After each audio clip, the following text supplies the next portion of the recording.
আপনার নাম কি? বল্টু। বলেন তো কিভাবে 1 আর 1 যোগ করে 3 বানাতে পারি? বিয়ে করে। মানে? একটা ছেলে আর একটা মেয়ে বিয়ে করার পর তাদের বাচ্চা হয়, আর এভাবে 1 আর 1 যোগ করে 3 বানাতে পারি। আচ্ছা, আপনাকে লাস্ট একটা প্রশ্ন জিজ্ঞাসা করব। যদি আপনি এর উত্তর দিতে পারেন তাহলে আপনার চাকরি হবে, আর উত্তর না দিতে পারলে চাকরি হবে না। ঠিক আছে, জিজ্ঞাসা করেন। বলেন তো পৃথিবীতে কোনটা আগে আসছে, মুরগি আগে নাকি ডিম আগে? মুরগি আগে আসছে। কিভাবে মুরগি আগে আসছে? আপনি আমাকে বলেছিলেন একটা প্রশ্ন জিজ্ঞাসা করবেন, আর আপনি একটা প্রশ্ন জিজ্ঞাসা করে ফেলেছেন। তাহলে আবার প্রশ্ন জিজ্ঞাসা করছেন কেন?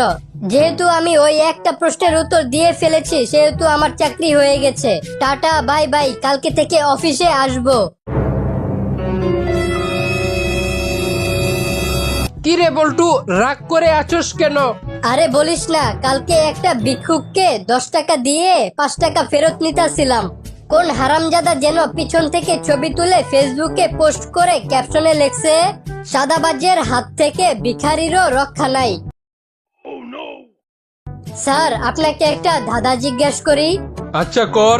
বলেন তো, আমরা কি খাওয়ার জন্য কিনি কিন্তু সেটা খাই না?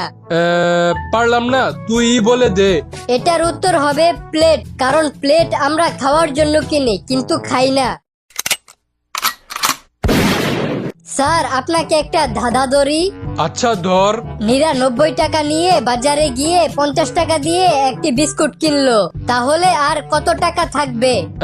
49 টাকা থাকবে। হয় নাই। কেন? 99 থেকে 50 বিয়োগ করলে তো 49 থাকে। নীরা একজনের নাম, আর নীরা 90 টাকা নিয়ে বাজারে গিয়ে 50 টাকা দিয়ে বিস্কুট কিনলো, এর মানে তার কাছে আর 40 টাকা থাকবে। কি রে বল্টু, তোর মন খারাপ কেন? আর বলিস না, দিনকাল ভালো যায় না, তাই মন খারাপ।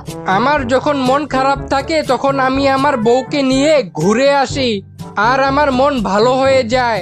তুইও চাইলে বউকে নিয়ে ঘুরে আসতে পারোস। অনেক ভালো একটা বুদ্ধি দিছস। তা কখন তোর বউ আমার সাথে ঘুরতে যেতে পারবে?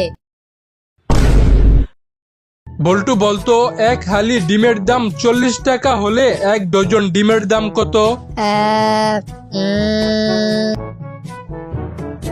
কিরে এতক্ষণ লাগে, বলস না কেন? স্যার, কিসের ডিম? মুরগির ডিম।